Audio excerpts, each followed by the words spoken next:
Thank you so much for coming. This is Bee Talks.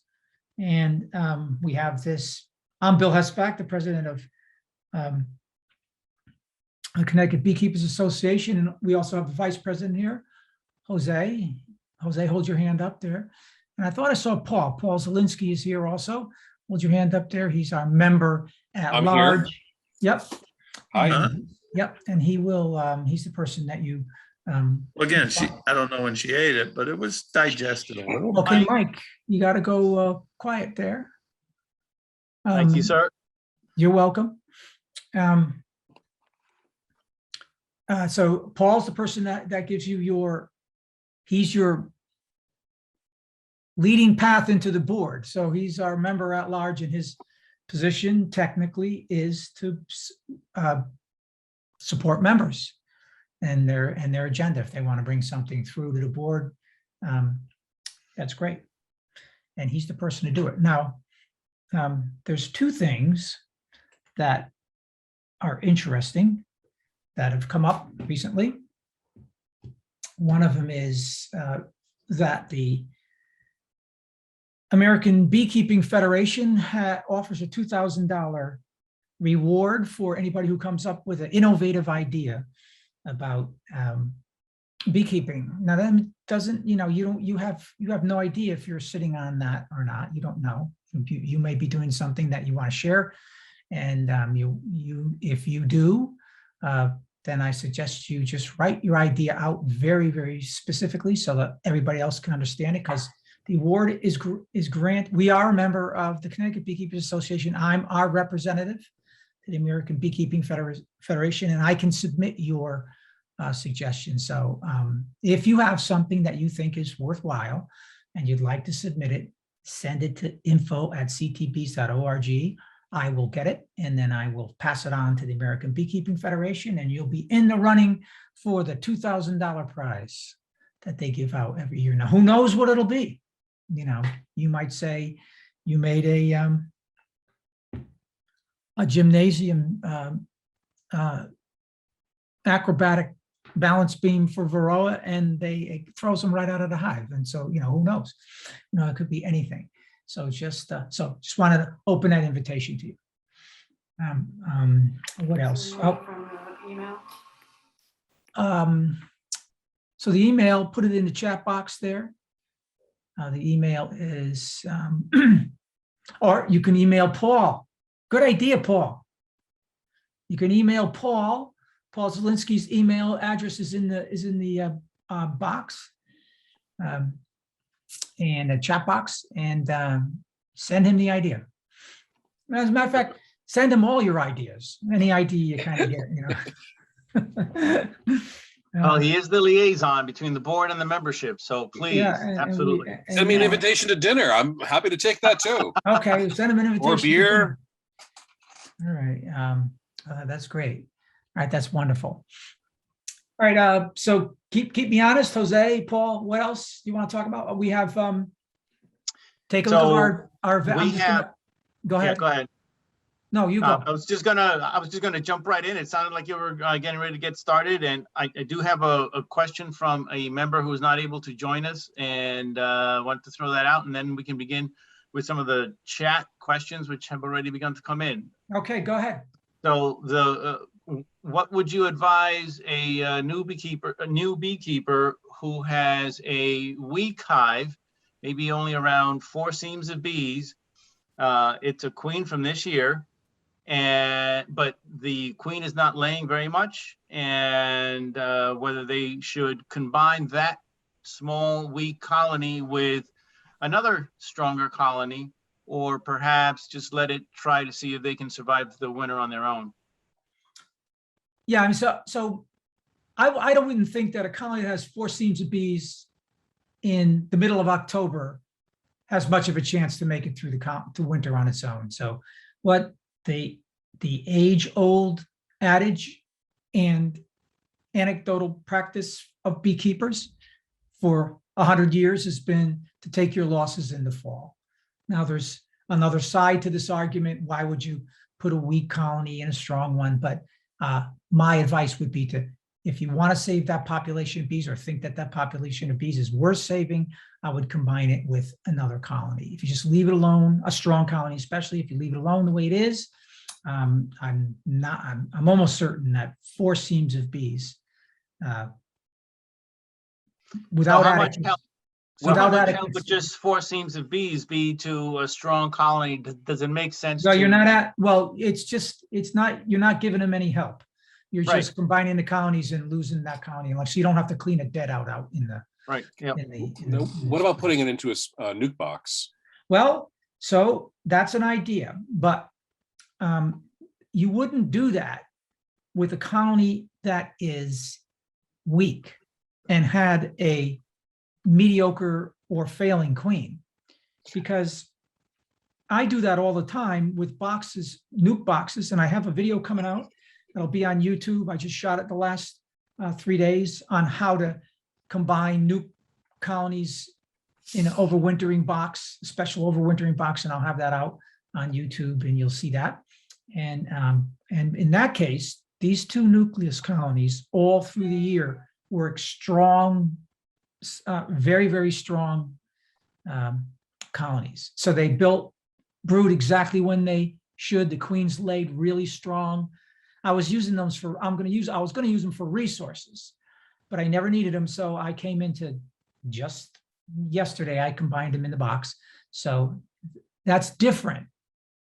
Putting them in a new colony is different. These colonies is only 3 seams of bees, but well, actually, every frame in these colonies are covered with bees. There's probably 20,000 bees in that nuke, and they built up 2 beautiful combs of honey on each side. In the middle is open frames. The queen stopped laying, 3 or 4 weeks ago. And those are the kind of colonies you would put in nukes and try to overwinter them. They're very valuable. The queens are great. In this case, you can try that, but then you have to supplement them with food and everything else to get them through the winter. If they're worth saving to you, I don't know why you would want to. Anybody else have any other ideas? Ralph, Michael, there's a few folks out there that have some ideas, I'm sure, about this question. Well, the only other, I might have missed it, but I guess the question I would first ask or think about is what caused that hive to be so weak? So you have to eliminate the disease factor. It was a swarm that Never got up they to caught- speed. That, yeah, it was a swarm. I'm not sure when it happened. In the middle of the summer, I guess. It was a swarm from a package from this year, from 2021. Right. So I mean, that makes a lot of sense, Jose. Just that in general, the first step, if you're going to combine a weak colony, the first question is, why is the colony weak?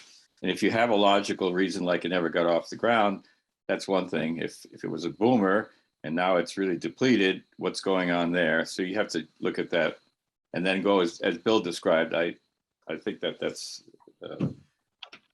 I would do the same thing as Bill. Just let it die out. Or take a chance over the winter, you mean? No, Me combine it, I personally, think. I would take the loss in the fall. Take the loss in the fall. Yeah, I've done that. I've had limping hives in the fall, and in the spring there were limping hives in the spring. So it didn't cover anything. So take heed with Ralph suggested about disease.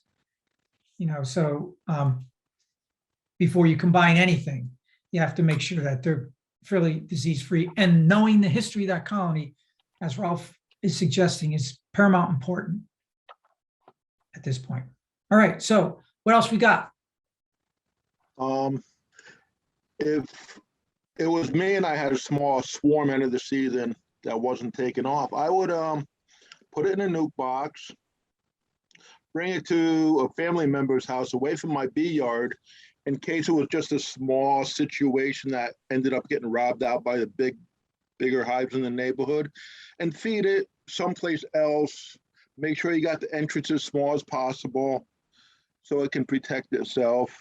Because a lot of times robbing is the issue behind, well, robbing's behind Varroa mites and EFB quite often, because if they have no food, they can't have a healthy population to maintain itself because they're too busy getting robbed out and they don't have the resources. Even if they're bringing it in, it's going out just so check to see if you have any nectar in the hive. If you don't have nectar in the hive, you're probably getting robbed out. So I'm not sure how much she has, yeah. Yeah, because I see pictures on Facebook all the time. Oh, I have EFB. Then you look at the pictures and there's like no nectar. There's capped food in the corner, but that takes time to work into something they can use. So honey would be more like stores and nectar would be food. So I would go for it. I would try and let it live on and try moving it someplace else. Yeah, I mean, that's there's no right answer to it. You could try that. I mean, that, if a lot of folks lost hives this year because they let them starve out. We had, and I'm going to back up now because I want to go to the bloom calendar and talk a little bit about what occurred this year, which was a surprise to me, and it may have been a surprise to some of you, is that we ran into a fairly significant dearth when we should have had a bunch of nectar flowing out of goldenrod. It just never materialized. It was what I would say a below average yield for goldenrod, which would be nice because, if it a good year would be nice, not the year we had, because in a good year, your hives can sustain themselves and it's fine. But for instance, if this person caught this nucleus colony and then never fed it and just expected it to grow and didn't put in foundation and do all of that, then it hit the dearth like everybody else, then it's a small colony. And that's No, she said she was feeding it the whole time. yeah, okay, so it's just a dud. So anyway. Now, does Lisa have a question related to this before Bill moves on to the bloom calendar? Your hand is up. No, I have a question about my own hives. I can wait. Okay. Okay. All right. So I touched a little bit about what I wanted to say about the bloom calendar, is that goldenrod just didn't make it this year in my yard. I expected all kinds of wonderful things to occur with goldenrod because of the what I thought was absolute perfect conditions for it to produce nectar. We had 12 inches of rain above average in a time when goldenrod thrives on moisture. And I guess something else occurred, maybe the lack of sunlight or whatever it was, but the goldenrod flow didn't really materialize. So if you have colonies out there and you haven't fed them or figured out what kind of weight they have on them, get out there and do it. You still have, if you're gonna use a top feeder and you got a large population of bees or even a medium population of bees, they'll keep that underside of that top feeder warm enough so that bees can get up there and take syrup all the way probably to the end of October. So maybe not at night, but during the day, if it gets to 60 or so. And you still have time to put in a couple of gallons of syrup in any one of your colonies and make it 2 to 1. Use a gallon of water and 20 pounds of sugar, and you can make it. You can just use tap water for that. Hot tap water is best because it usually comes out of your faucet about 120 degrees. Put it in a bucket. I use a 5-gallon bucket. Sometimes I use a larger bucket, but if you're using a 5-gallon bucket, you can put in a gallon of water, put in 1 10-pound bag of sugar, and stir that in really thoroughly, and then stir in the other bag after about 10 minutes or so. And that syrup will clarify for you right in front of your eyes, and you can go ahead and put it in your feeders. So you can do it right away. So you still have time, and you want to make sure that your bees aren't light this year. It surprised lots of people. Bill, can you clarify that? How much sugar are you putting in there to that 1 gallon of water? 20 pounds. 20 pounds. You don't have to put 20 pounds in. I usually put 20 pounds in, but you don't have to put 20 pounds in. You can put in the actual ratio is 1 gallon of water would weigh a little over 8 pounds. Then you put in that would require like 16 pounds of sugar, maybe 17 pounds of sugar. If you added 3 extra pounds, it doesn't make much difference. You can hold back on that if you find out that, in your situation, your water temperature or whatever it is isn't dissolving that sugar. You can go back to just putting 16 pounds in, which would mean that you break that 5-pound bag basically in half, or a little bit. So, so the ratio is not that important. The idea is to get that syrup on the colony right now. Still have a little time to feed, so you can save your bees that way. So that's what I wanted to talk. Does anybody see their bees? My bees are still coming back with yellow pollen, not a lot. My guess is that that's from the surviving plant stalks of goldenrod. There's still some around, but it's pitiful. And they might even be finding some kind of a cultivated source that they're finding some pollen on and bringing that back. But Bill, foraging here- season's over. Bill, here in Kent, we still have some pollen from the New England aster and the New York asters. Yeah, too bad. Yeah, I hate that in my colony. But it just crystallizes everything and it makes it hard I don't think bees do well on it over the winter time, but you know what? That's what's happening. I mean, there's a blue wood aster and a white wood aster is what I call them. Ralph knows them a little bit better than I do. But you can still see the blue on the roadside. The whites have faded in my area, but the blues are still, they go a little bit longer. And we haven't had any frost, and we're not going to have any frost for a while. So we're still have that, but that won't be enough to carry your bees through. So maybe Lisa can ask a question, and then we have Sure. a number in the chat, a number of questions in the chat. I would still encourage anyone to please feel free to speak up and ask your questions rather than putting them in the chat. I would just be parroting what you're saying. So, well, this is Jerry Torres. I'm brand new to the group. I'm going to be starting out with a brand new hive in the spring, and I have my father-in-law is moving in with my wife and I this month, and he has experience with beekeeping, and I would like to, learn about what's the best equipment, and when's the right time to start the hive in the spring. Obviously, wait till spring to start this, and I guess he's got some experience with Caucasian bees and feels that those are probably the best bees to go with have a grandkid around, and we don't want any aggressive bees in the yard per se. But I do plan to have it in a fenced-in area to the left side of my shed, so that there's some restriction to getting near the hive. But if anyone could either send it in chat or send me So let me email. let me just cut you off there, Joe. There's no way to answer your questions now tonight.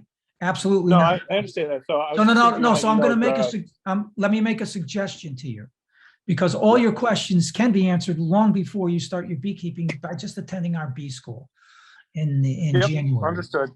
All right, so that's the forum for you to learn everything you need to know about starting those colonies, and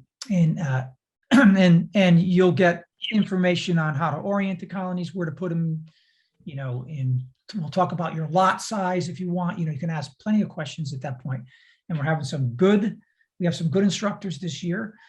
We have Randy Oliver coming from the West Coast, is going to teach a large portion of our biology and hive management piece.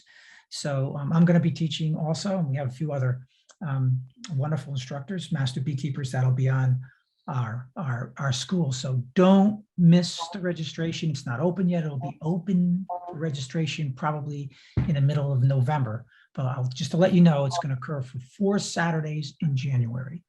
All right, so Great. that's really cool. And that's when you'll learn all of that stuff. And your fence and everything will have nothing to do, nor just this is the only part I'm going to talk to you about, is that your the ancestral heritage of your bee will have nothing to do with their temperament. You cannot get nice bees or bad bees. They just occur that way. Oh, okay. Through their genealogy. So, and yeah, the fence will keep your grandson from going from getting right into and trying to stick his little finger in the entrance of the beehive. But Right. it won't stop. It won't stop them from being, it won't change their temperament. All right, No, so- understood. Appreciate that. okay. No, I'm excited to be involved with this next year. So appreciate any guidance and recommendations on, best hives, equipments, and et cetera. So I'll be interested in joining that call in the Okay. fall. I mean, in the Yeah. winter. Yeah, okay, so yeah, and then stay off of Facebook for information. Okay. Way off of Facebook. I mean, like way off of Facebook. Unless it's the CBA site. Unless it's the CBA site, yeah. Hey, No, Bill, there's some truth to that, because Where am we I have, going to get all my political rants? yeah, I know. All Hey, right, Bill? so what else we got there? Can you hear me? I can hear you. Okay, 2 questions real quick. I've been feeding my bees for almost 2 months now, and they're still taking the stuff down. How long do you actually just keep feeding these guys? I mean, if they're still down, is it conceivable to go right into December? Or, You can feed them this time of year until they don't take any more. all right, second question, quick. So, I've got my- so Lynn, I'm gonna remind you, and I want to remind everybody on the call that beekeeping is not prescriptive. It's observational. There aren't times when you stop doing this or start doing that. You always have to know what's going on inside the colony. And a lot of times in October, bees will stop taking syrup at some point. And if you try to put syrup on a colony that has lots and lots of stores, they're not likely to take it. I have a couple of examples of that in my yard already. There's colonies, singles, that have 4 frames of honey. They just don't take the syrup. There's no place for them to put it. They don't take it down. All right, so you have to make sure that you're observing what's going on in the colony. Okay. Second question quickly. I have my mouse guards on 2 of my hives. That's all I have is 2 hives. Good. Should I be putting a reducer on that on top of it? I mean, do you put reducers for the winter on that, even though there's a mouse guard on it, to diminish the holes? So in other words, so explain a little bit more about what kind of equipment you put on. Well, it's a mouse guard. The metal one's got the holes. There's in like it. about 5 or 6 different varieties of mouse Oh. guards. Yours is metal? Metal, yeah. Does it have And, holes or a little? Yes. No, it has has holes. Has holes just big enough for the bees to get in and out of. Yeah. But it goes the whole length of the slot on the bottom. Now, Yeah. should I be blocking off part of that mouse guard? I mean, to maybe 3 holes or something like that, or just leave them all open for the winter? Well, I mean, that's a matter of, so I don't think you should leave the whole entry. So that's a really hard question to answer right off the bat, because you have to know, what you're going to do for insulation and all of that, because all of that counts in answering that question. Because the amount of ventilation you leave in your front entrance depends on whether or not you're going to insulate that colony or not. If you're going to insulate it, then then what'll happen is the difference in the temperature on the outside of the colony and the inside will create natural ventilation. And so you have to have about a 3-inch opening in that case, but then the colony will run fine. If you're not going to do that, if you're not going to insulate at all, and you're going to ventilate on top for some reason, then I think that opening is probably still too big. If it's a full slot, I would go down to about 3 or 4 inches. Either way, Okay. I'd go down to 3 or 4 inches. Okay, thank you. Yeah. Okay, Ralph, see you. Oh, he left already. What else we got there, Jose? Lisa, did you want to jump in before I get into the chat? Yeah, I'm here. So I did a full inspection today. I'm sorry, I'm eating dinner too. Did a full inspection today. One of my hives is super duper full of bees. The second box is, I'd say about 90% full of nectar, the top box. Bottom box is about 40% full of nectar, but I have no sign of brood. No eggs, no larvae, no nothing for about at least 2 weeks, probably 3 weeks. Mm-hmm. Well, for the last 2 or 3 weeks, we were in a dearth. So Mhm. if you weren't feeding then or doing anything to stimulate any, it's very possible that your queens stopped laying. So your job is to figure out if the colony's queen right. Yeah, and I am so jam-packed full of bees, I can't find her. Yeah. Okay, but it is not unusual that she could have stopped laying.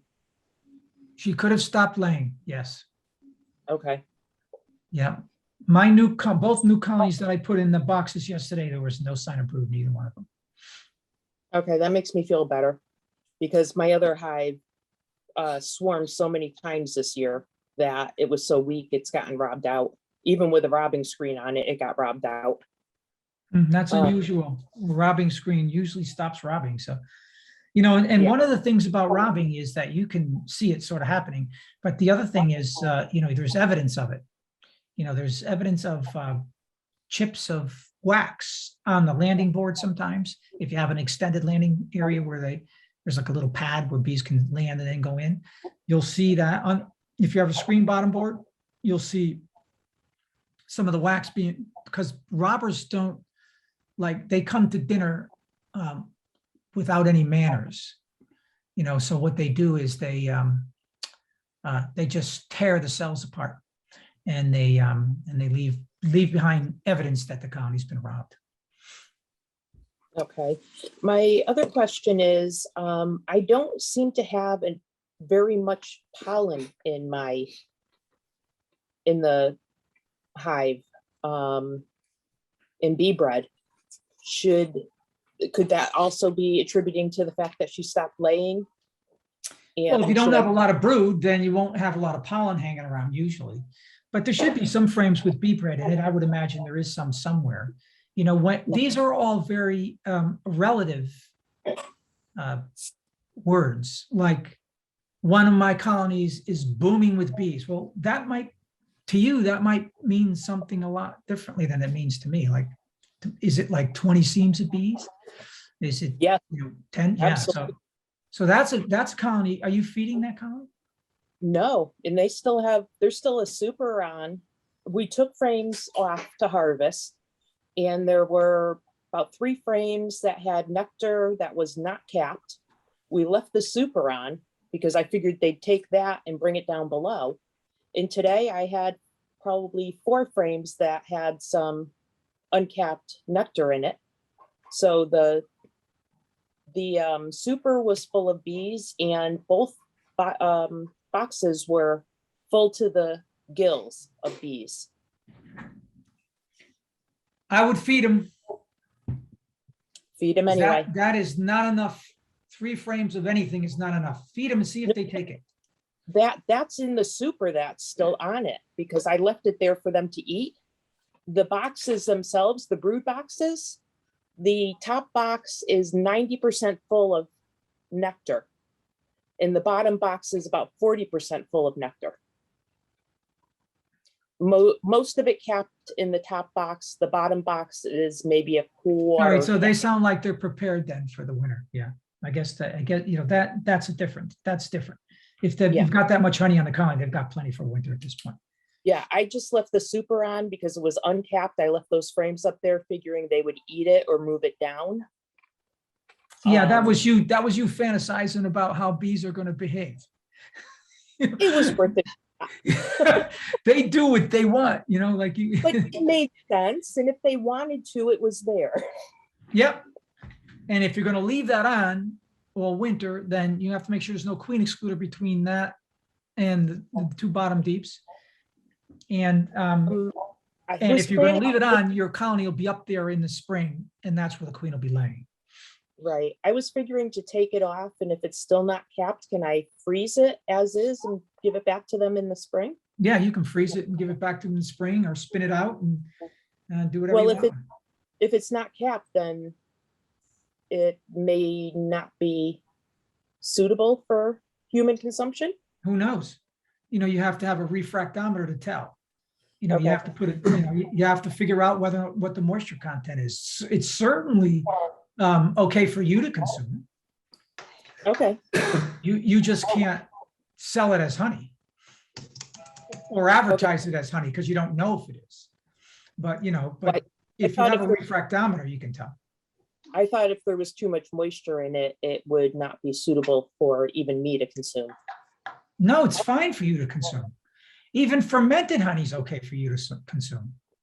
It's just that you can't jar it and keep it because it'll just not stay long. If it's really wet nectar, you'll be able to tell.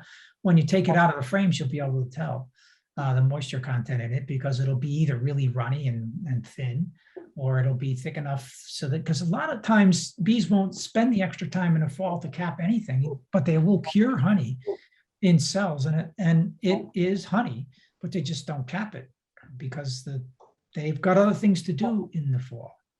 And you Okay. have to have the right temperature for bees to make wax and cap honey. So they sometimes don't do it. They always, generally always will cap their initial harvest that they put up, their initial stores in July, at the end of July. That's usually capped honey. But if you look at your August and September and October frames, you're likely to see lots of uncapped stuff.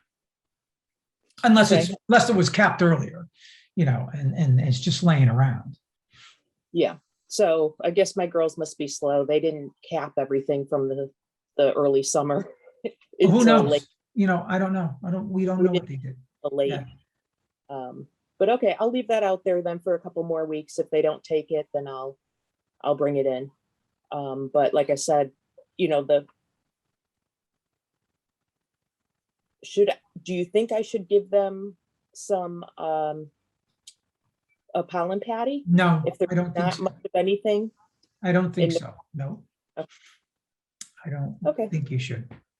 So they're doing it's that time of the year. Let's slow down and stop laying until we. We're way into that. We're way into that part of the season where we're just about 5-10 days away from bees not flying out of the colony anymore. But who knows what's going to happen this year? This year maybe they'll fly till November. I don't know. But usually we count on this time of year for bees to stop, completely stop. Okay, so, all right, I hadn't seen this before. It's our third year. And we've always had some brood at this time of year. Yeah, you could, but we didn't have but we had a big dearth right before that, as I mentioned. So, but Right. who knows? I can't, we can't answer that question for you. I don't really know, but I don't think that the reason you put a pollen patty on is to stimulate brood rearing. Mhm. You're telling me you have tons of bees in there, so that means you've already got your winter bees built in that colony, got plenty of stores. There's no reason to put on pollen. It doesn't sound like you need to feed them, so I would just let them run. Thank you so much. I appreciate that. No problem. Get somebody else to jump in. Me, Go ahead, Carol. yeah. First of all, Bill, how about some good news? Remember that my hive swarmed Labor Day? And I Yeah, never got around. I have good news, so listen carefully. So remember, I didn't. Don't go into la la land, Bill. Just pay attention, damn it. Because this is really good news. Okay, I didn't have time to get a queen, a mated queen. So in the meantime, that virgin queen that was the sister, or the daughter rather, Daughter. she actually mated. She went out, she laid eggs. And let's fast forward the past few days, especially when it's sunny, I'm seeing a lot of orientation flights. Mhm. So pollen coming in. I mean, I know it could be Pandora's box. I haven't gone in the hive actually probably in 2 or 3 weeks, except to feed. But I've hefted the top, and it probably is about, actually, I didn't heft it, my husband did, probably about 60 pounds. But there's a lot of population, and I have a real robust population. Now I'll get to my question, but I had to share the good news because it's Yeah. kind of exciting for me anyway. Yeah. I didn't get it. What did you say? I gotta repeat myself? Just kidding. I would be happy to. It's No, good. that's all right. No, that's all right. No. Come on, this is South Glastonbury. You know it's funky up here. Yeah. So listen, my question is All right. this. The syrup, I was using a bucket feeder, a gallon bucket feeder. And I kept, I'd go in the morning, I lifted up and thought, they're not taking much, they're not taking much. Lo and behold, 2 days ago, the syrup had crystallized, leaving the syrup unavailable for the bees. So I took the feeder out. I then took 3 ball jars and punched holes in them. And I've been putting them out every day. The bees will consume 3 full, quart ball jars. Is that okay? I mean, they've been consuming, I'm kind of psyched. Yeah, I mean, no, I think you're doing a good job. You got to feed your bees until they won't take it anymore this time of year. Right, And well, then- my bees are taking it, let me tell you, this is. but why exciting. is your feeder, why is the syrup in your That's bucket the feeder? question, I'm not quite sure why, because I'm doing 2 to 1, 2 to 1, 2 to 1. I have no idea. All right, so It's just not configured. cut back on, what's your formula for 2 to 1? Because I 2 think to what's 1. happening is, so with 2 to 1 syrup, what'll happen is the, in a top feeder, Yeah, 2 to 1 syrup will lay down a little thin sheet of crystallized, hardened material. Somebody's got me on speaker or something, and I'm getting feedback from it. So if you can get me off speaker, that would be fine. So if that's happening when you turn your bucket upside down, see that, yeah, it will precipitate down on top of that cover and stop. So make sure that your 2 to 1 syrup is really liquid and clear, really clear through before you put it on, then that won't occur. okay, That's why it's crystallizing. You might be putting in a little bit, you're not getting it dissolved well enough. okay, thank you.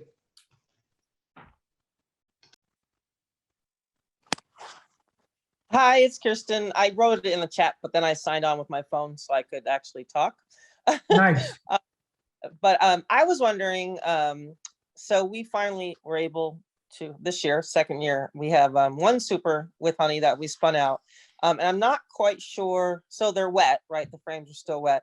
Yeah. What do we need to do before we store them? And our storage is in the basement for right now on shelves because we don't really have room other places. Yeah, all right. So you need to, first of all, put them back on the colony, let the bees eat out all of the honey that's left in them. All right, so they'll do that. Just put them on there, put them on top of the, do you run colonies that have boxes with inner covers? Yeah, so we just, right now, we have 3 colonies. It's just 2 deeps right now because I've been feeding them, and it has an inner cover and then a telescoping cover. All right, so take that telescoping cover off, put that wet, sticky super on it, and then put it back on, give them a day. But the first thing I want you to do is the following morning, do that at night. Do not do that during the day this time of year. Right. Do that in the evening, right before the sun goes down. And then you go out there first thing in the morning and lift it up again and see if the bees are working it. And if in fact they're working it, they'll take it right down in one night. Now, are you feeding those colonies at this point? Yeah, 2 to 1. Yep. All right, so it's going to be tricky for you to clean them, get those stickies cleaned. You know, how long have they been hanging around wet like that? Like 3 days. I have them in a big, like Rubbermaid tub with a lid. The whole. So you just harvested them now? Yep. Wow. That's We 2 waited. months. That's Well- 2 months too late. You know, so what? because you're up Well, against the problem. They never capped it, and so we were waiting and waiting, and I didn't realize, as I was listening to you tonight, you're saying sometimes in August, that's it, they just stopped capping it. So we kept thinking, oh gosh, it's not going to be capped, it won't be honey, we'll just keep giving them more time. And we waited, we waited. And they never did it. And they never did it. Yeah, But you extracted it. we did. And you measured the moisture content of it? Well, no, we don't have a refractometer, but I did write that down because you said I need to get one. You So I got wrote it in that- jars right now? Yeah, it Do you have tastes fine. do you have any commercial honey in jars right now? No, So you only have your own jars? yeah. You have no other honey. All right, so No. when are you gonna go grocery shopping next? Probably Monday. Okay, so what I want you to do is go to the honey aisle. Yeah. Go to a honey aisle where there's a glass jar, and I want you to turn it upside down. And then count the amount of seconds it takes the air bubble to go from the cap to the bottom of the jar. Oh, okay. All right, now when I want, so that's gonna be like 2 seconds, maybe, or 3. Yeah. So then when you come home, I want you to do the same thing with your jars. And take a video and compare, pull out your camera, take a video, stand right in the middle of the aisle. Put one I cart will. in front of you and one in back. Don't let anybody come in that aisle, just you. And then you do this, right? You take a video and then go home and watch that video and see what your honey does. Now, if your honey doesn't have the right moisture content, that bubble will zoom up to the base in about half the time as the jar you saw. The thicker, the more viscous, the drier the honey, the longer it takes for that bubble to go up to the bottom of the jar. Before there were refractometers, which is a recent phenomenon in beekeeping, that's what they did to judge the moisture content of honey. And if it goes up at about the same speed, you got good honey. Okay. And take your supers, your wet supers, and put them under those deeps. Can you do that? Sure. It'd So be a lot of work. That would be what a do you lot of mean? work. On the bottom, or put them in between the bottom and the two of them?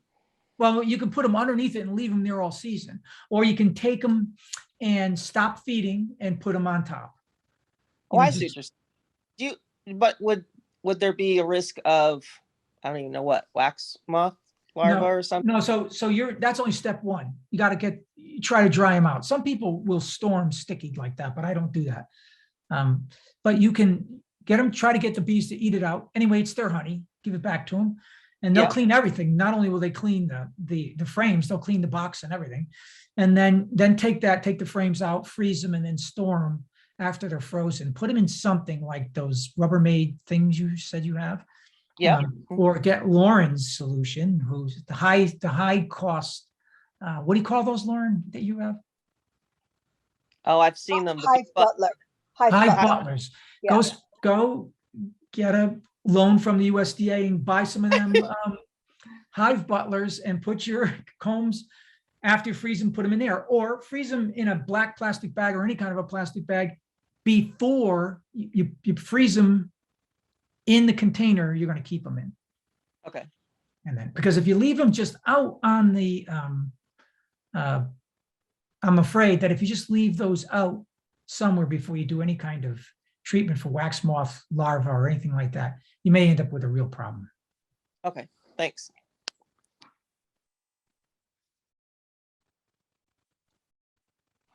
Anything else? Hive butler. I have to write that down. What else we got, Jose? Well, someone who can't get their microphone to work wants to know about Varroa mite treatment. They said they just finished their Apivar 42-day treatment. There are lots of dead mites on the whiteboard, and yesterday's inspection showed no more brood. All brood frames are being filled and capped. Should I plan to do another treatment in a few weeks, either oxalic acid or Formic Pro? No. They just did Apivar? Do they know? 42-day treatment Apivar. No, you're done with, unless you want to give them an oxalic acid vaporization sometime in December. I wouldn't do anything to them right now. I mean, and it sounds like you got a good drop, because you said your drop board is red, blood red. And I've seen that before. So, I mean, I think, and the only thing you can do is get in there and do a roll if you want and see what kind of phoretic population you have. See if you got under threshold. I'd wait a little bit before I did that, because Apivar kills for a long time. And you did it right at the right time of year, actually. So whoever did that, I got it just right at the right time. And so, and I'm glad it worked, because what's occurring with Apivar, if in fact you used Apivar, the neurotoxin, it's failing in some colonies. It's failing commercially, and it's failing in other just some backyard beekeepers colonies also. Bees are getting a resistance to it. So, but it sounds like it worked for you, and I wouldn't be too concerned, except I would try to get if you want to vaporize some oxalic acid later on, end of November, before the winter solstice for sure, you could clean up the colony. But there is such a thing as over-treating for Varroa, of course, and we want to be conservative about what we do. So. Can you talk briefly about signs and treatments for nosema? There is none. I mean, so you just don't, you won't be able to get nosema under control with anything that we have for it. Now, you'll see the bee house magazines will say fumagillin is back, and it's your answer to nosema, but we have lots of science and observation that the spore count takes a little hit when you first put that antibiotic in the colony, and then it spikes up sometimes much higher than it was initially. So we don't have a solution for nosema at this point, but you can look at it under a microscope and see what your counts are. And lots of times in our area, nosema doesn't seem to be much of a problem. You can have it, you won't even know it that you have it, and then it can go away. So, so it doesn't really, not much you can do about it. If you're going to wrap your hives, when should we do that? Okay, you can do that anytime you want. If you're going to wrap your hives, anytime you want. You can wrap your hives and keep it wrapped all summer long. You can insulate them with heavy insulation all year. It won't make any difference. There's no prescription for insulation. Bees live in heavily insulated boxes or heavy insulated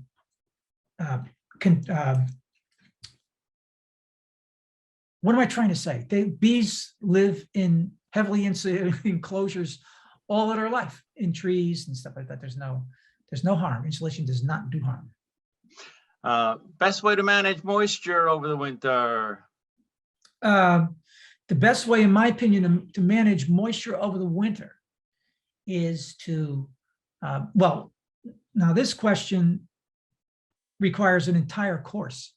By the way, I'm giving one to the, I'm one of the speakers at the annual Michigan Fall Beekeepers Conference. It's got a wonderful lineup of speakers, I just happen to be fortunate enough to have been asked, and I'm giving this course on overwintering, thermal regulation and ventilation. So it's a whole subject. So if you are not going to wrap or insulate, right, at all, then you have to provide some kind of ventilation. If you are, now it says not wrapped, insulation under inner cover and sugar block on top of frames, hive tilted forward. Is that the one you read? Is that the one you're reading, Jose? Yes. All right, so yeah. All right, so so again, this is like a difficult question to answer unless you know something about this colony. Insulation under the inner cover and a sugar block on top of the frames. That sort of. Sorry, under outer cover. Under the inner cover. No, under the inner cover. The sugar block the is telescoping cover. Right. The insulation is under the telescoping cover, and then the inner cover was a winter cover, and the block was under that on the frames. Okay, what are you considering a winter cover? There's one that has the shim. It's a regular inner cover, but it has, a 1.5 inch collar to it so that you can fit the block underneath it. Oh, so you just put an inner cover, you put a shim and then the inner cover. Yeah. Yeah, and then and then where's the insulation? Exactly. On top, where's the insulation? Under the telescoping cover? Yes. Yeah, so yeah. So I don't really know. what you're gonna, I what, had one hive that was gonna make it, and it had everything right, and you could see that the cluster froze, that the just condensed and just dripped on them. Froze right in place, nice size and everything. Plenty of food, plenty of everything, just froze. So I don't know if I didn't have it tilted enough, or you know what I mean? So it ran down the front, the moisture. well, the way to control moisture, manage it in the wintertime is to take that sugar block out of there and Oh, insulate, because that's gonna act as that's gonna wick moisture. So, and it interferes with the moisture cycle inside the colony. So the best way to actually control moisture in a colony over wintertime is to heavily insulate the top and the sides, if you will, and then let the bees manage the whole airflow inside the colony by themselves. So heavy insulation on the top and the sides is the best way to control moisture, because then the bees will control it. okay. And so if you have any kind of, so that's the best way. If another way is if you don't do anything, you got to ventilate it. And no, you don't really want to use a quilt box if you don't have to, because I don't think that they're effective. They add ventilation to the top of the colony, and they in my opinion, stress the bees. But you can use one of those. Lots of people use them, but I don't think it's necessarily helping the bees to use a quilt box. What's a quilt box? Okay, so you're gonna have to look that up, Lynn. So Okay. it's a way to ventilate. It's a way to control moisture in a colony. Is that like putting the wood chips in like sort of a cover, and sitting Yep. it on top? Yeah, So that's what it is. Yeah, but look it up. There's lots to it, and but again, there's no reason to actually intervene, Cindy, with the moisture cycle inside of a colony. The bees are perfectly capable of being able to handle that moisture inside their own colony, as long as they're well insulated. The sugar block, you don't feed them like that? Not You don't put that in? unless I need to. That's emergency food. Right, So so I it's would just- it's not helping, it's interfering, is what you're saying. I think it interferes, yeah, at this point in the season for sure.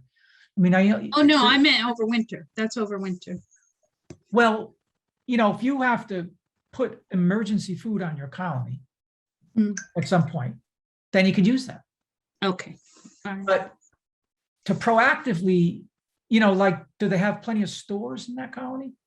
I'm feeding them right now. They're sucking it down, but yeah, they're very heavy. All right, yeah. Oh, so you were talking about doing that later, putting the sugar Yes, block. when I winterize them. Oh, I thought it was like that now. You get enough sugar in them, you get enough syrup in them, and you get a real heavy colony, you won't have to put anything on them. Okay, Except you do- insulation. right.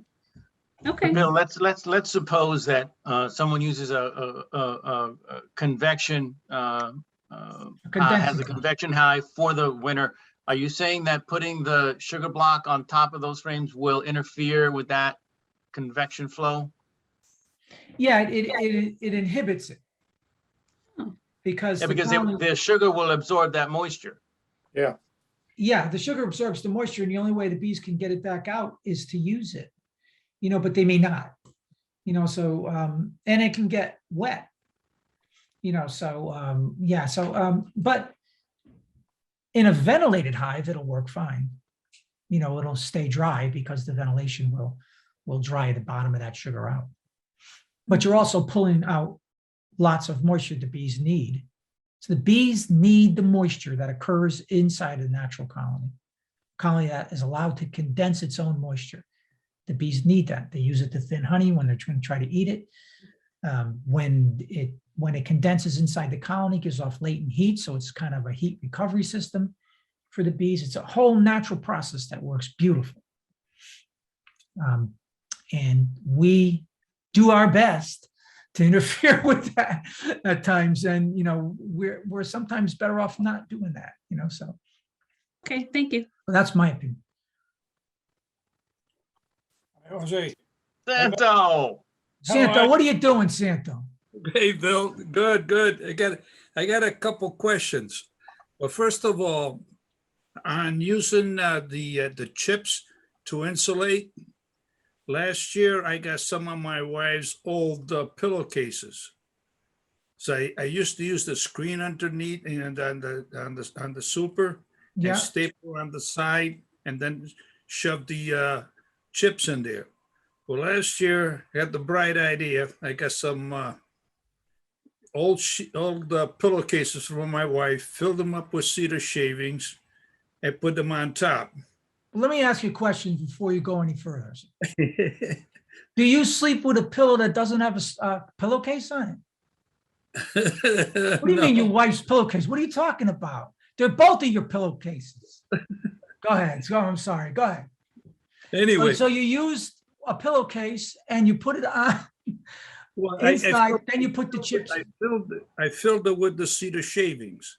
Yeah. And then I folded it up, stapled it up, and put it inside the super, the empty super on top. Yeah. It worked pretty good, except in one or two hives where the bees went right into that. But I mean, Cedar has natural insecticides in it. Cedar's probably not the right wood. If you're going to do that, then the cedar's probably not the right wood to do it. yeah, I was thinking about that, but I figured it would do two things. It provide insulation and also do something to the mites. It absolutely doesn't provide any insulation. Because first of all, the insulation quality of the stuff you stuffed in your wife's pillowcase is nil almost. I mean, there's not very much.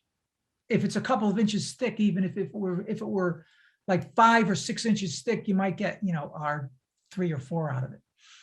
So it's not really big, heavy duty insulation. And you probably put some ventilation holes in the side of that box, didn't you? Yeah, oh yeah. Well, see, so now you're letting all that cold air in so that you can't have any ventilation. If you're drilling holes in the side of the box, then putting this, Well, I left a little space on the corners over there.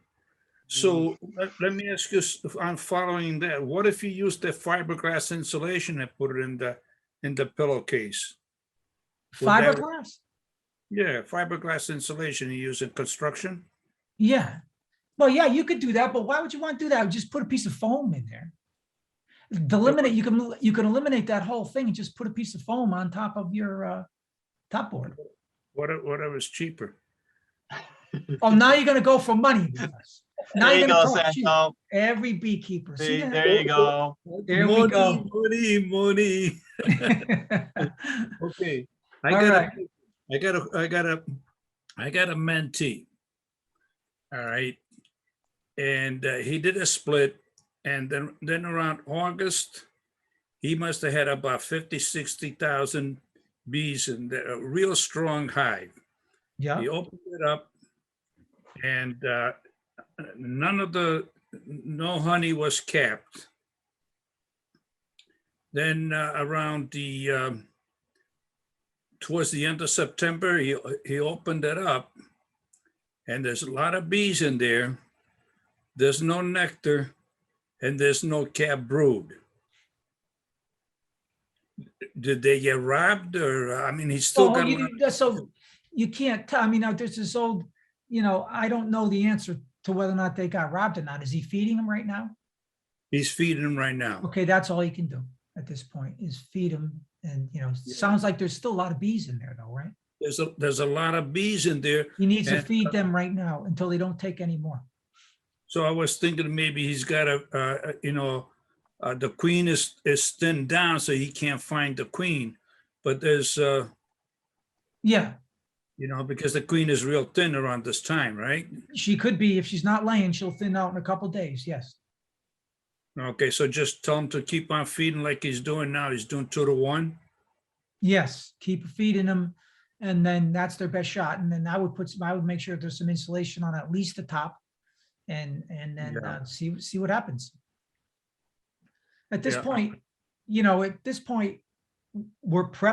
actually been prepping for if you've been managing Varroa in your colonies and you've been making sure that your colonies queen right all year. and you've been making sure it's disease-free, and that the queen had nice pattern, you're preparing for the winter all through the season. At this point, you can't catch up on any of those things that you didn't do.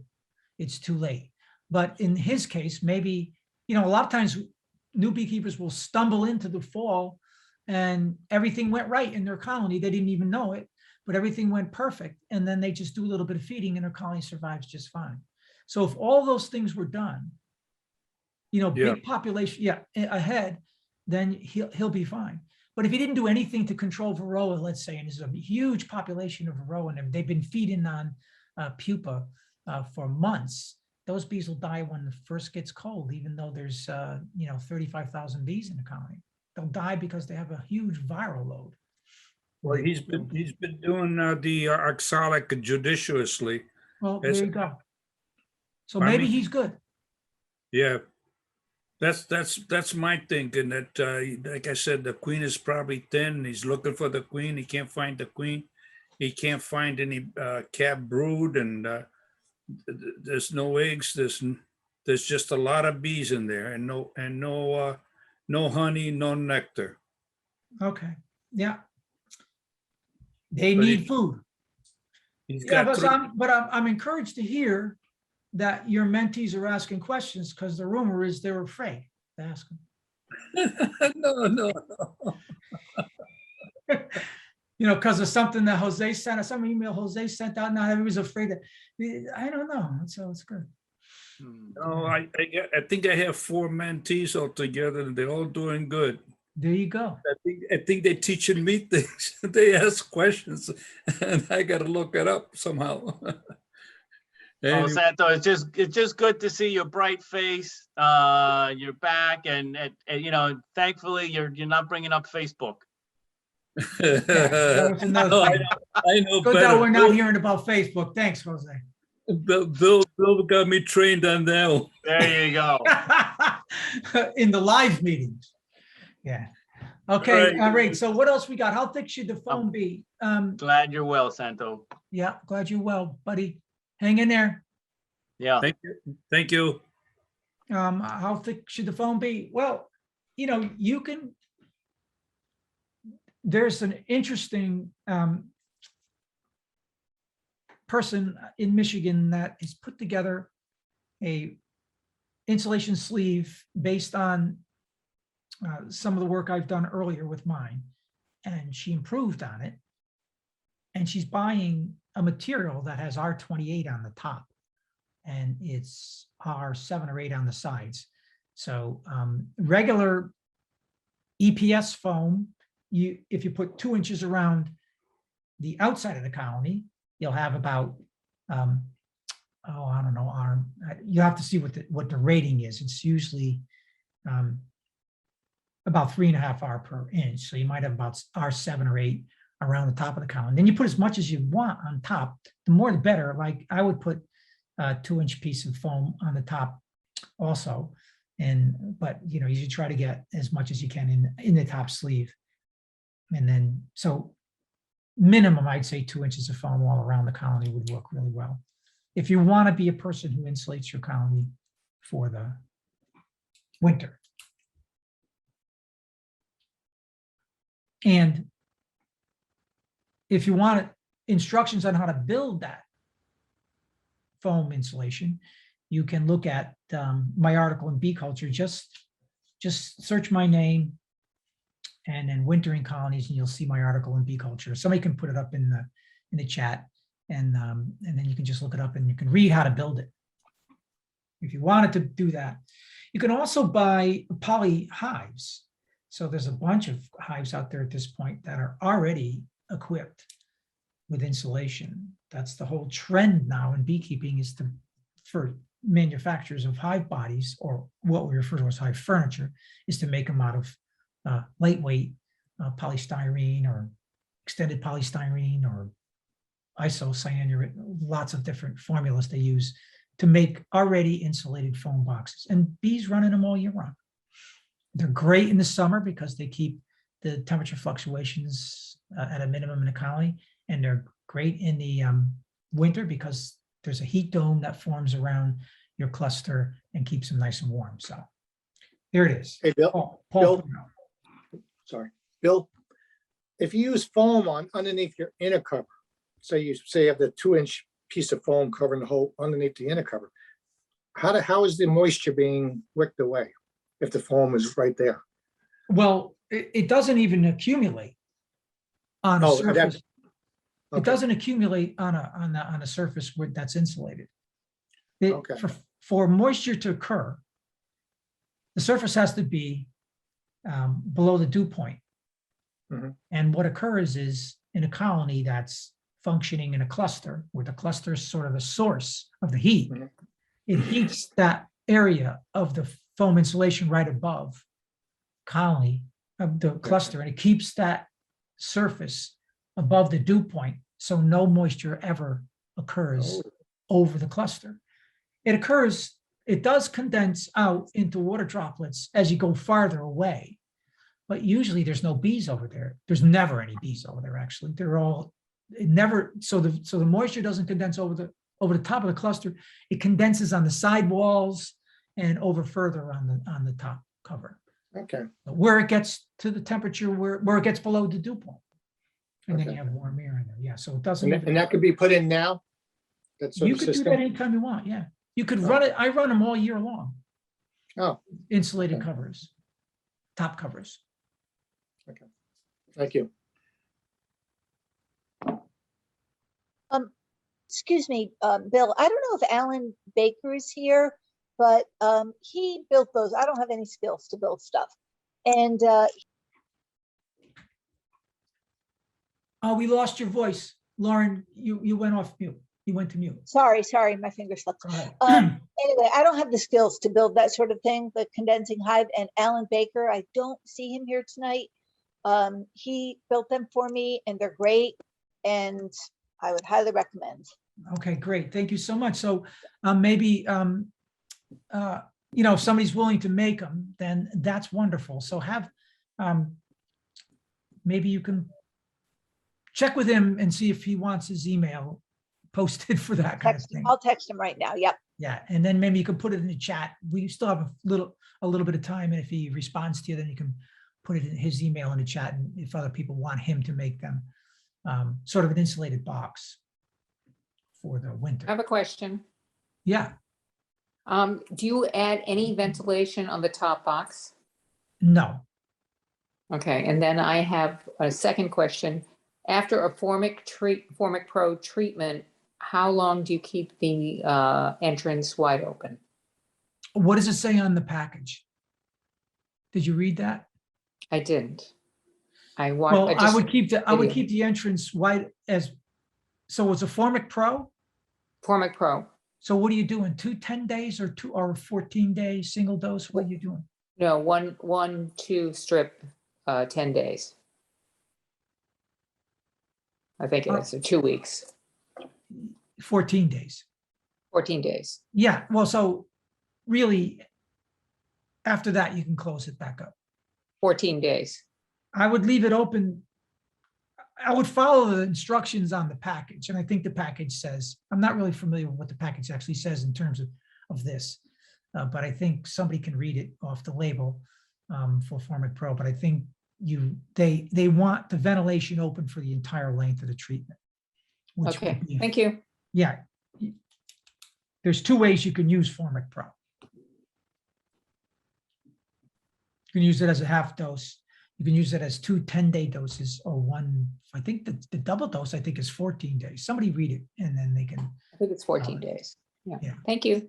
okay? We're caught up. We caught up? I have a question. Sure. Hey, Lauren.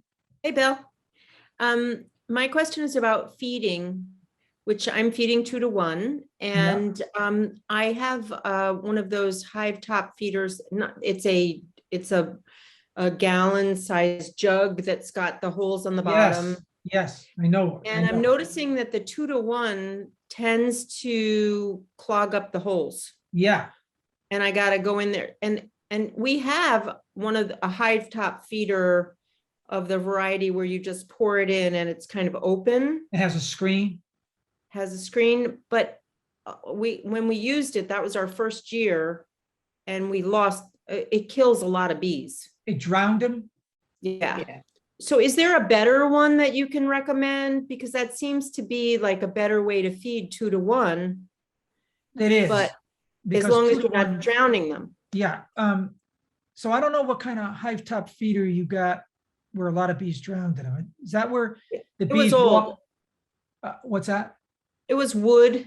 Oh yeah, and- no. So the kind that you can buy now these days, they're molded plastic in a wood frame. And in the Okay. center, there's a screen, a dividing screen. There's 2 reservoirs in it. And then you can fill them up and the bees can't get in there at all. And then you don't get any drowning bees. And then what sugar precipitates out of your 2 to 1, which it always does a little bit, it lays on the bottom and the bees don't have Right. any problem feeding out the rest of it. Is that what you recommend, or do you Yeah. prefer the You one can that put a goes- division board feeder in also. Just make sure if you put a division board feeder in, that's the one that occupies a frame space or 2 frame spaces inside the box. Right. That one's okay. You just have to make sure that you use the little, because you can lose a lot of bees in that also. So Yeah, I want to do that. you have to use the little ladders, the 2 white ladders that they supply with it. So there's a wooden insert that goes into the top. Then there's 2 white tubes that go down into the syrup. Assemble it per the instructions on it, and the bees will not drown in that. The only time Which you bee- lose bees in that one is when you're trying to fill it. They're down there and they can't run up fast enough sometimes. And you'll lose 3 or 4 bees, but you don't lose hundreds, like that. Right. So Which do you like better at this time of year? this time of year, I'm still using my hive top feeder with the one I was talking about, the molded plastic.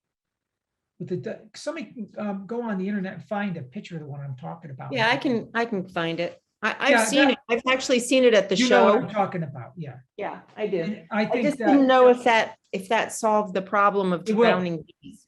it definitely solves the problem with drowning the bees. The only thing you have to make sure of in that one is that you have a leak-proof telescoping cover. That has to sit nice and flat on the top so no bees can get in underneath and go into it, robbing bees. Right. So, all right. So yeah, so that's all there is to that. That's So a leak-proof telescope. so in other words, the telescoping cover has to fit on top really nice. You can't. That's the outer cover, not the inner cover. No, you don't have to use an inner cover, but you can. You can put that hive top feeder I'm talking about Right. on. Then you can put your inner cover on top of that, and then you can put your telescoping cover over all of that mess, and that's fine. You can do it that way. You can even fill it that way if you wanted. Actually, I had issues with the inner cover putting on top because then the bees can get right in. They recommend not putting the inner cover on top. Take it out totally. Yeah, you can do that. What do you mean the bees can get right in? What were you talking about, Lisa? Because they're getting in the, your entrance of your inner cover. If you put your inner cover on top of yeah, that no. feeder- You can't have an inner cover with an entrance in it. and No. Put a feeder on it. No, You'd have to have a solid one. Yeah, you'd have to have a solid one if you did this with. Thank you. That's. Oh, so you mean the inner cover that has the hole in it, you can't. You can't use that one. No, you got to take that right out. Lisa's correct. You have to either block that. Mine, I blocked all of my inner covers a long time ago with a little piece of wood, or I put a piece of 1/8 inch hardware cloth over it. I have no inner covers that will allow bees to get into the top of the colony, because that's, as Lisa's mentioning at this point, if you did that, then your colony would be, your feeder would be filled with yellow jackets this time of year, in addition to bees. So yeah, you cannot provide anything except a solid surface and cover that top feeder thoroughly so there's no leaks in it for bees. It's Why easy to don't do. It's not a problem. Well, we always use a shim, when we're when I go to take out to fill the feeder that I've got in there, the plastic tub Yeah. one, just put a shim over it. Oh, okay, cool. What are you looking at? The top feeders. Who put it up? I don't know. Jose? I did. Oh, share the Yeah. screen, Jose. He is. I Oh, am. wait a minute, wait a minute, wait a minute, wait a minute. I have another screen I have to turn on. Yeah, so there they are. So the one I'm talking about is this 10 frame feeder. I bought the kind that's painted, this one here. And yeah, just so that the telescoping cover just fits right over this beautiful, it'll seal it. Okay. Done. Cool. Thank you. Thank you very much. The pale feeder works well too. Yeah, it does, but with 2 to 1. I'm And using 2. Somebody, yeah, well, if you might have made your syrup beautifully. So what, and it didn't, and there's no sugar precipitating out of it. But if people are just using the tap water temperature. Right. I heat the water just a little bit. Yes. And stir vigorously. So the recommendation is not to go above 120, 140 degrees. Right. Well, that sugars, it will change the sugar. Anyways, but yeah, you got to go way up to get acidification to actually start the process of inverting the sugar. You got to go to the softball stage. You got to way up. I think. So what do you raise your water temperature? Like 130 or something? Yeah, about that. Yeah. So. And so that hot water actually allows for the sugar to, dissolve the sugar nicely. Stir it vigorously. Yeah, well, that's what I stir it vigorously, and it all does melt. It's just once it's up there and the weather gets a little bit cooler, or it precipitates out crystals. Yes. Right, it could. And it'll clog it sometimes, not all the time. It starts out perfectly. It's just afterwards the holes get clogged. So I go up there with a pin and I open them, but right. I mean, periodically I'll have trouble with with the covers too, and I take the end of a small paper clip, or you can do a push pin and push out the sugar, or make sure you wash the cover on the inside every now and again. So I have some extra covers that I alternate. Yeah, so there's lots of ways to deal with it. Okay. Well, I heat my water more than that. I really just try to make sure that I don't boil it. But I get higher than 120, 130, just because it's just easier to dissolve the sugar. I just want to make sure that I don't boil the water, get it up, because then that's when you get into trouble. Yeah, you get above 200 degrees, then you're going to start to make HMF. Right. You don't want to do that. And anyway, you can bring up, you can bring up, so as soon as you add your sugar, you get your water heated, right? Then when you add your sugar in, it takes the temperature down right away. Yeah. So, right. So you're pretty good. You're pretty safe with that. When you're making fondant, that's when you're making poison that people put in their colonies. And that's why a sugar cake is much more easy on bees than fondant is. And Lauren has a good idea about using a hand drill and a paint stirrer. That works really well when you are mixing up, say, 3-4 gallons of 2 to 1. That works like a charm. See, so I use a turkey fryer, and I modified a bucket that's about 5 gallons. Maybe it's more than 5 gallons. Maybe it's like 8 gallons. And then I'll use that turkey fryer to heat the water and then stir in 25 pounds of sugar at a time, because I have to make a lot. So this year, now that turkey fryer got old. And this year, I had to tie wrap the emergency shutoff on it open so that I could light it and get it to work. And then it started to melt a section of my driveway. So I don't recommend the turkey thing. And then it wasn't quite balanced well enough on there and a little hot syrup spilled on the driveway. And then I had like a robbing scenario going on before I could get to my hose. I had 1,000 bees all over me because it was during the it was like, oh, you can get into real trouble just, right, Santa? That happens to you. I know it happens to you. Don't say that. It happens to you all the time. I know. Don't even start. I know. All right, what else we got? I got a great teacher. Be careful around hot syrup. Hey, Bill. Yes.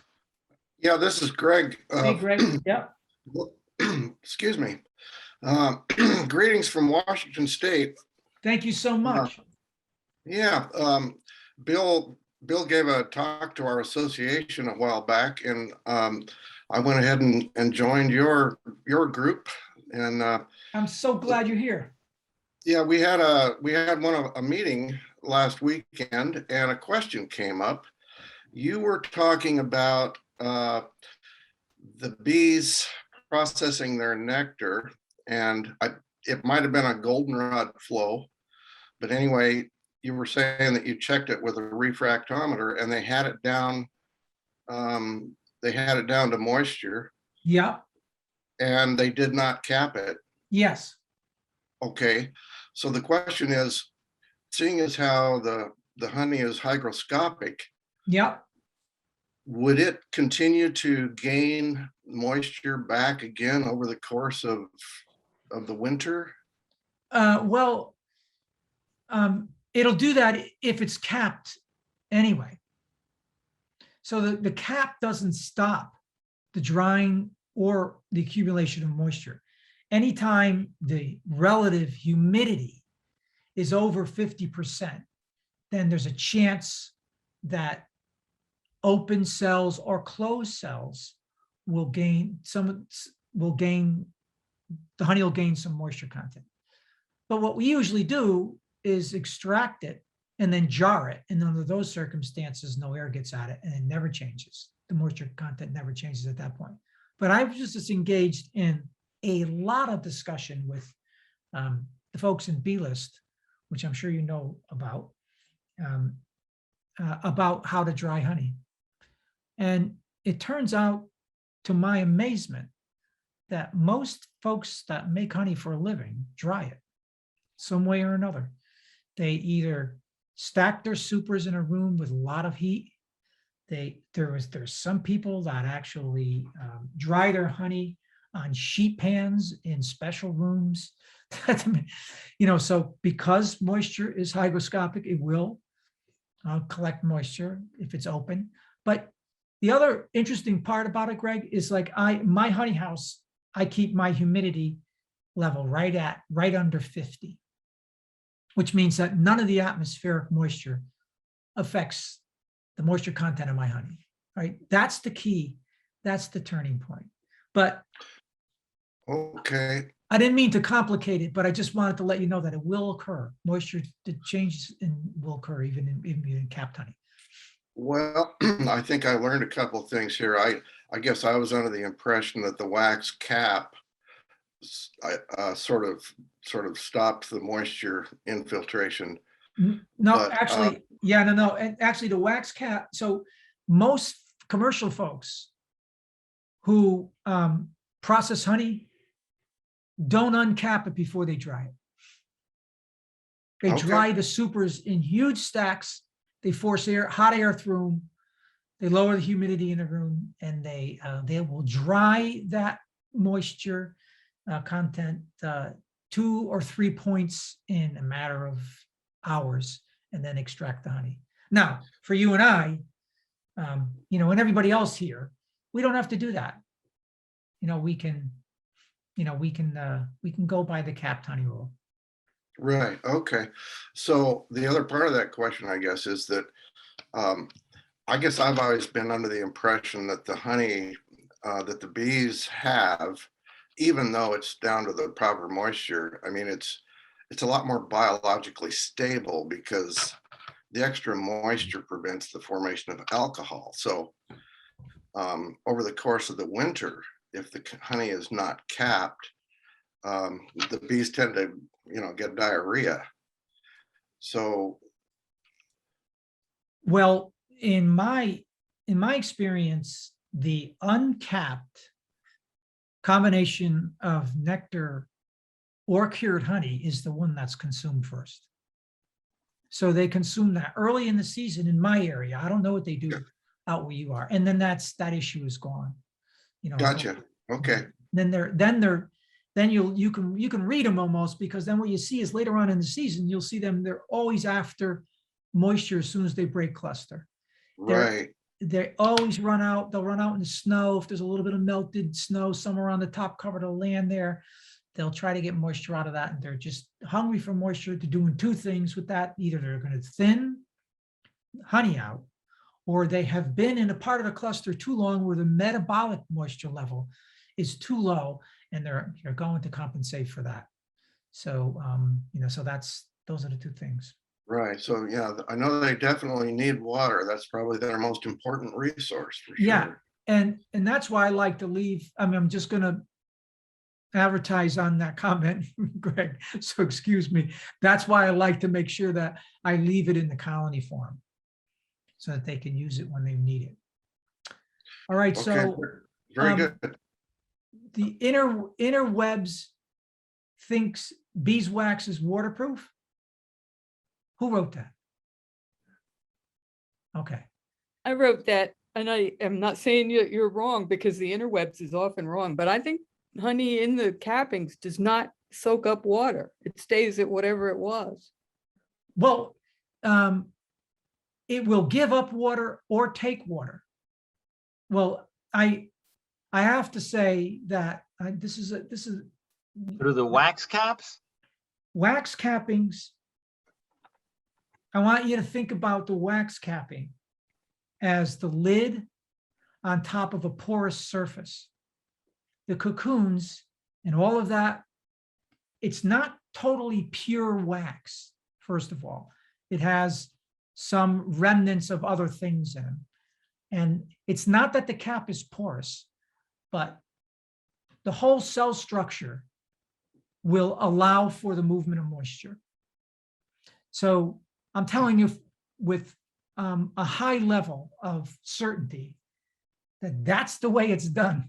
In other words, if commercial beekeepers dry their honey in wax frames, capped frames, and they do it by the ton. So if they're doing it, it works. And then, as I mentioned, this discussion that went on about drying honey went on forever, and covered almost every possibility, that all the home remedies, people putting their with computer fans under their stack of combs, and then heating them with space heaters and lowering the humidity in the room. It all works, and it all lowers the moisture content with the honey in capped cells. All right. I'm sorry to say that, but that's just the reality. That's the way the honey business works. In my case, I provide honey retail and wholesale to folks around me, and I never dry my honey. It always comes out of the comb. The way it comes out, I jar it, and then I put it in and then I sell it. So.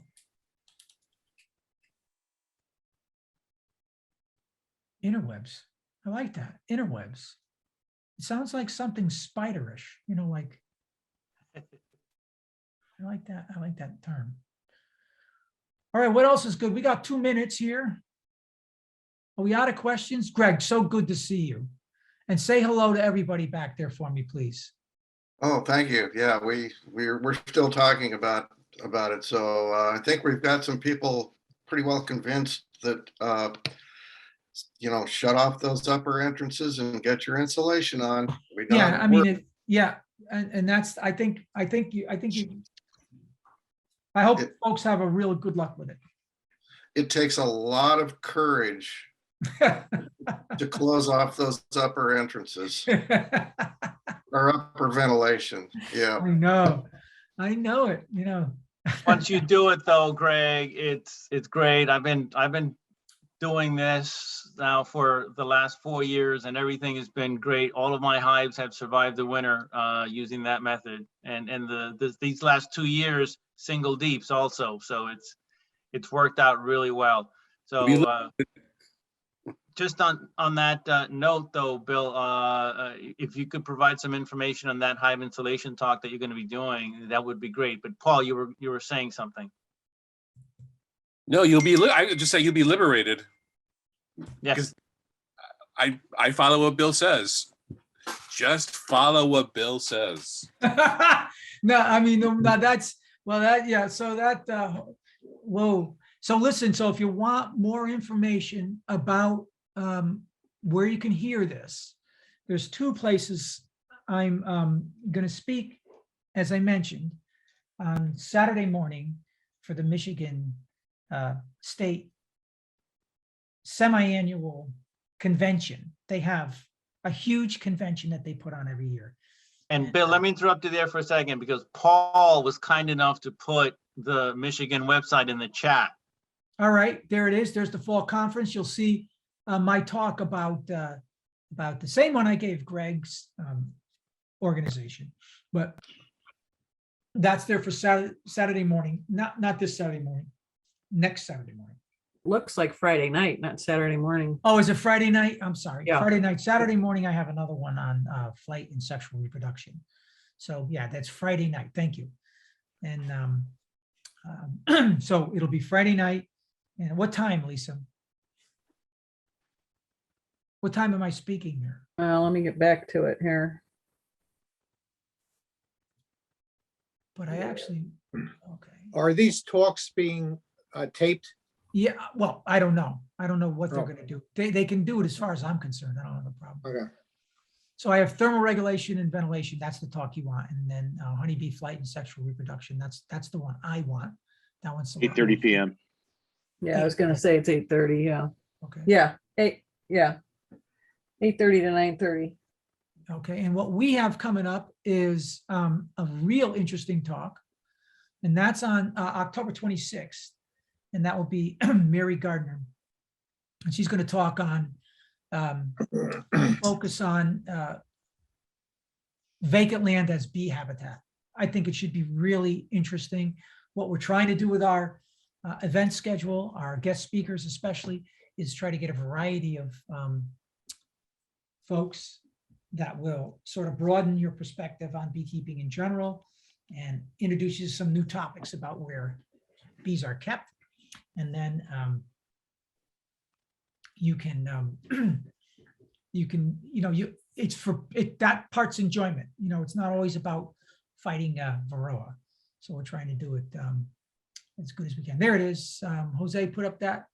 There it is. And there she is. And you can register right there on that little link. Hit that registration link, Jose. And you'll see the registration link on the other side. Nope, down below. Right there. Hit that. You'll go to the event page. That's how you register. And you can read more about it. All right, cool. What is that, Lauren? What did you put up there? The condensing colony America? What is that? What is that? I don't know. I need to vet this stuff before people put it up there. I don't know about this. I thought I put up Bill's article, the condensing colonies by you. I thought it was your article. It says, Oh, it might be. I thought that was Yeah, what that's you it. asked That's me. it. Yeah. That's my article. That's an Yeah, no, article I wrote about it. Thank you, Lauren. Where We're did messing find with it? you a little bit, Lauren. I Okay. forgot I wrote that, Lauren. Jesus, thank you so much. No, we can't get Samuel Ramsey. I don't know who asked that, but I'm sorry we can't Me. get him. That's He's a me. rock star now. I know, had- that's why I want him. I know. Well, listen, a lot of people want him. I mean, so here's the thing, right? I ate chicken wings with the guy, and we listened to a banjo player, and we drank beer, and there was, and now all of a sudden I turn around and he can't be talked to anymore. He's got a manager. It's like, wait a minute, I know you, but no, we can't get him. Maybe I'll ask Elizabeth to see if she can. Elizabeth is our program coordinator, program chair, and I'll put her on to see if she can get Samuel Ramsey to talk. He's in Thailand now, by the way, working on Tropolalis. So he's working on a completely different mite, and we'll see. We'll see. All right, listen, we're going to close it up.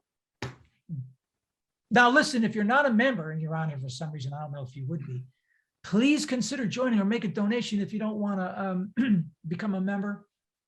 We would appreciate it if you would donate something. If your membership has lapsed, you may not even know it. So go back and check and rejoin if you can. We are up to 700 and I don't know, 60 or 70. 60 something, yep. 60 something members, and Right. we have, that's the, so we've come on, we've entered into rare air for terms of membership, and we hope, and what we want to be able to do is make sure we're funded well enough so that we can continue to provide you with hopefully a wonderful level of bee information. And we don't, our other philosophy is that we have, our board, and our board especially is anti making money off of beekeepers. So did I say that right, Jose? I mean, there's probably a better way to say that, but so we don't, we want to make sure that we stay neutral in